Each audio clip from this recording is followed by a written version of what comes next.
Hello everyone, in this video I'm going to show you how to vectorize your flat artwork using Affinity. So if you were going to do this in the Adobe set of programs, then of course you'd use Live Trace or Image Trace, whatever it's called in Illustrator. Now in Affinity, Illustrator, Photoshop, and even InDesign are all kind of combined into the same app here. And instead of changing programs, you change studios. That's what they call these different workflows up here.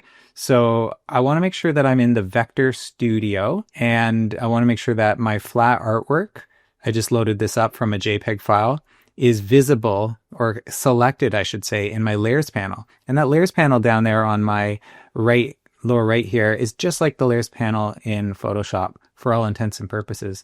Just a few things to note about this particular file before I go ahead and show you how to vectorize it. It's already a strong candidate for vectorization because it has these nice large areas of solid color. And there are going to be a few places that will be a bit trickier, such as the kind of washy texture here inside the coffee pot and the lettering here, which I think some funky things might happen in the smaller details there, which is what you'd run into in any kind of vectorization situation. So here's how you do it. I'm going to go over to Vector and then Image Trace. And then you have this very simple menu. And so let's just take a look at what these different levers or sliders do here. But already just kind of out of the box here, you can see that it's handled the vectorization fairly smoothly. I just want to look for any details that I think I'd like to pay more attention to. So the lettering is breaking down here, like I predicted. And also some of these tick marks, they look a little bit too image traced, as well as what's going on in this little typographic element here on the coffee maker. So let's just see what happens if I change edge threshold all the way down to the bottom. So that actually brings back some of those textures or those subtleties. And because I want to vectorize this, that's a bit too much for me. Like I don't want all these tiny little vector elements. I want to simplify that as much as possible. So if I bring that back up to around 50% where it was before, that kind of clears that up. There's some straggler bits here in the middle. I'm going to just bring the edge threshold up higher, and I think that looks better. Now let's see what happens with the curve fitting tolerance. So this appears to give you more accurate results if you put it all the way to 0, and then it will become a little more imprecise as you bring it up. And I'll show you what I mean. It's all the way up to 100%. We're talking about curve fitting tolerance, and you can see that these little tick marks are very kind of image trace looking. I don't know how to explain it. They don't look right to me. But if I bring it all the way down to the bottom, they look a lot closer to how I drew them with my pen, like my physical pen that I scanned in when I originally made this image. And so it's giving basically more data. It's leaving more data in the file. So the vectors are going to be more complex the lower I make that second slider. The lettering itself is much more together versus if I bring that curve fitting tolerance up higher and higher, it gets kind of wonkier and wonkier. Same with the little logo here. So the lower I put this, the better that gets. Let's just zoom back out.